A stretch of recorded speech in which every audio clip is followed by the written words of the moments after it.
नमस्कार। झारखंड में बहुत ज़्यादा मात्रा में वैकेंसी आने वाली है, लेकिन इन सभी वैकेंसी में एक चीज़ कॉमन रहेगी, वो है जाति, आवासीय और आय प्रमाण पत्र या ओबीसी प्रमाण पत्र या अन्य जो प्रमाण पत्र मांगे जाएंगे।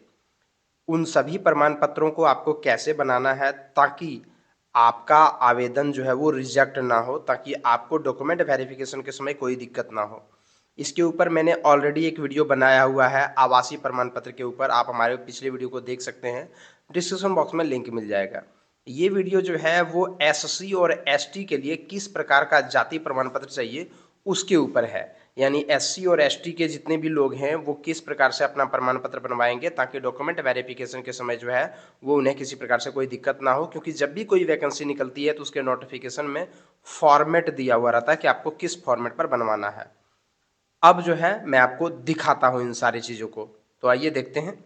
तो ईडब्ल्यूएस, ओबीसी, जाति, आवासीय और आय प्रमाण पत्र, ये प्रमाण पत्र जो है वो आमतौर पर हम लोगों को ज़रूरत पड़ती है।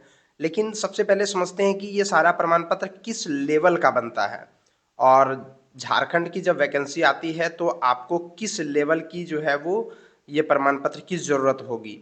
तो आइए देखते हैं इस चीज़ को। तो सबसे पहले देख लेते हैं लेवल ऑफ सर्टिफिकेट, यानी सर्टिफिकेट किस लेवल से बनवाएं, किस स्तर से बनवाएं। तो देखिए सर्टिफिकेट जो बनता है वो तीन स्तरों से बनता है। पहला स्तर है अंचलाधिकारी या जिसको सर्किल ऑफिसर कहते हैं, या जिसको सीओ कहते हैं, या इसको ऐसे साधारण भाषा में समझिए ब्लॉक लेवल का, यानी आपका जो ब्लॉक है उस ब्लॉक लेवल का, प्रखंड स्तर का। दूसरा जो बनता है वो हो जाता है सब डिविजनल ऑफिसर, यानी एसडीओ, जिसको हम लोग अनुमंडल स्तर का बोलते हैं, एसडीओ द्वारा बना हुआ। और तीसरा जो लेवल है वो है डिप्टी कमिश्नर या जिसको डीसी बोलते हैं, या उपायुक्त के द्वारा। तो सर्टिफिकेट तीन स्तर से बनता है, एक ब्लॉक स्तर, दूसरा सब डिविजनल स्तर और तीसरा डीसी। तो आपको जो है वो किस स्तर का सर्टिफिकेट जो है वो इस वैकेंसी के लिए, यानी झारखंड की जितनी भी वैकेंसी आएगी उन सभी वैकेंसी के लिए ज़रूरत होगी। आज मैं आपको वो अभी दिखाऊंगा, विथ प्रूफ दिखाऊंगा। और साथ में मैं आपको ये भी बता दूं कि जो वैकेंसी निकलेगी उन सबों में जो है वो ये सारी बातें समान ही रहेगी, झारखंड से जो भी वैकेंसी निकलेगी। तो आइए थोड़ा सा देख लेते हैं कि एससी एसटी कास्ट वाले को किस प्रकार का जाति प्रमाण पत्र चाहिए और किस लेवल का चाहिए। तो यहाँ पर हम एसटी और एससी इन दोनों का देख रहे हैं कास्ट सर्टिफिकेट, यानी जाति प्रमाण पत्र अनुसूचित जाति और अनुसूचित जनजाति का। तो आप जिस कैटेगरी में है वो देख लें।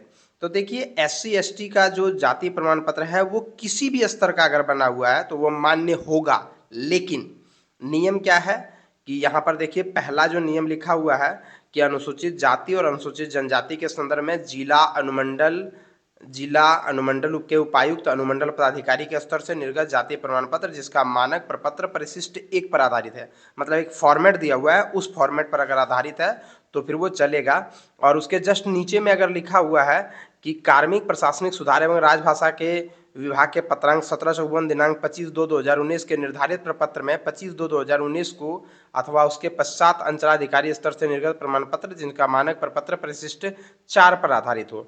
मतलब देखिए अगर आपका जिला लेवल में बना हुआ है सर्टिफिकेट, चाहे अनुमंडल स्तर का हो या फिर डीसी स्तर का हो, तो वो फॉर्मेट एक पर आधारित होना चाहिए जिसको परिशिष्ट 1 यहाँ पर लिखा गया। मैं अभी आपको दिखाऊंगा उस चीज़ को। और अगर सीओ लेवल का बना हुआ है तो फॉर्मेट 4 पर आधारित होना चाहिए।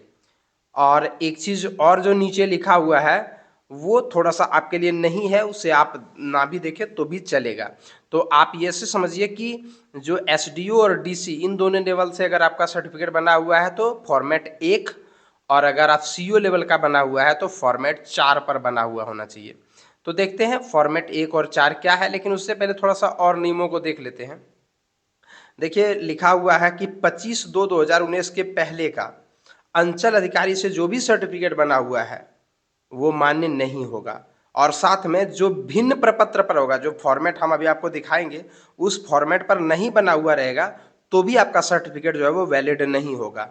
और साथ में जो भी जाति प्रमाण पत्र बना हुआ होना चाहिए वो हमेशा पिता के आधार पर बना होना चाहिए, मतलब उसमें पिता के घर से बना हुआ होना चाहिए, क्योंकि पति के घर से जाति प्रमाण पत्र जो अगर निर्गत किया जाता है तो वो जो है वो अवैध होगा, मतलब वो सही नहीं होगा।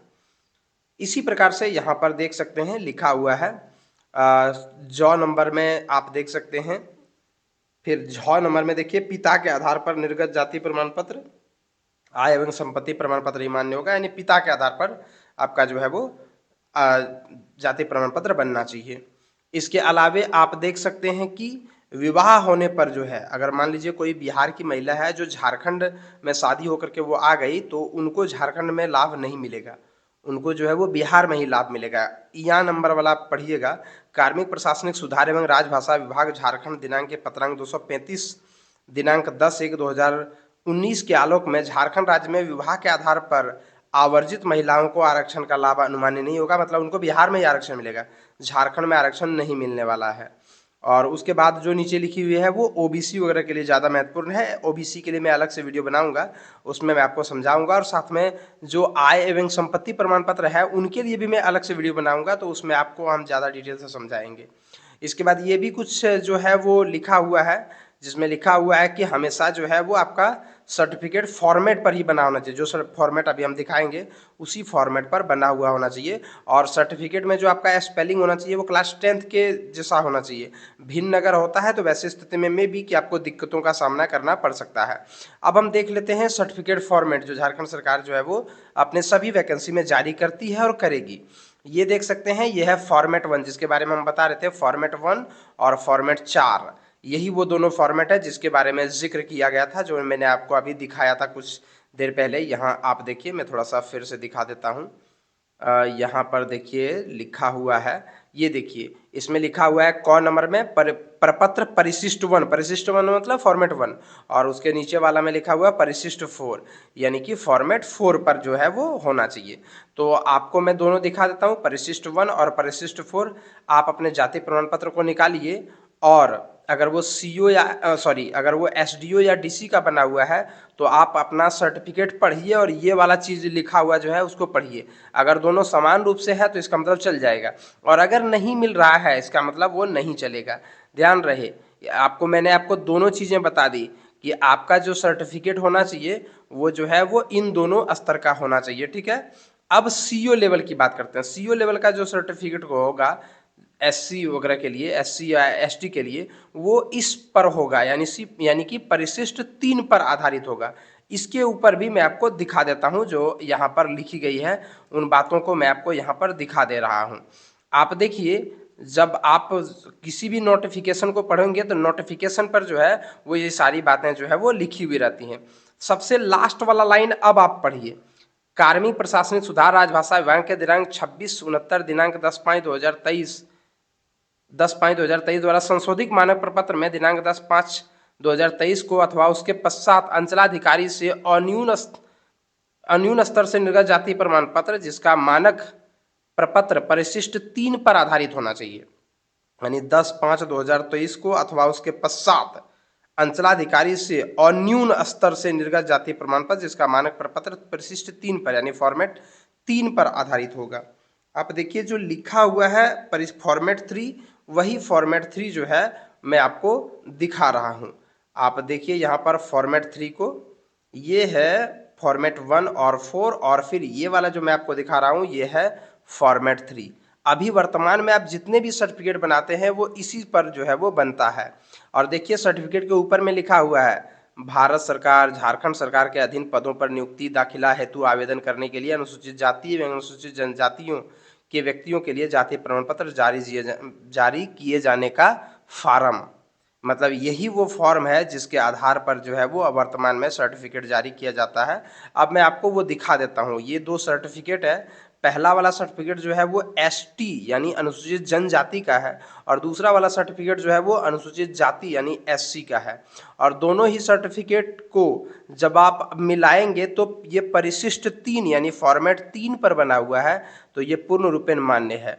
भाषा को आप बिल्कुल पढ़ करके अगर सेम टू सेम मिला करके देखिए, बिल्कुल परिशिष्ट 3 यानी फॉर्मेट 3 और ये वाला जो है वो बिल्कुल समान है। तो इस प्रकार से आप समझ सकते हैं कि आपका जो फॉर्मेट होना चाहिए वो सही होना चाहिए। अगर सही फॉर्मेट पर आपका सर्टिफिकेट नहीं बना हुआ होगा तो वैसी स्थिति में आपको दिक्कतों का सामना हो सकता है, आप एग्ज़ाम वगैरह निकाल के उसके बाद रिजेक्ट हो सकते हैं। इसीलिए अभी ही सर्टिफिकेट बढ़िया तरीके से बनवा लें। और इसी प्रकार से अन्य वीडियोज़ के लिए आप हमारे चैनल को सब्सक्राइब करके रखिए, क्योंकि मैं आपको इन सभी विषयों पर जो है वो बहुत ही महत्वपूर्ण जानकारी देता हूँ, ताकि आप लोगों को किसी प्रकार से कोई दिक्कत ना हो। वीडियो को देखने के लिए धन्यवाद। बने रहिए हमारे चैनल के साथ।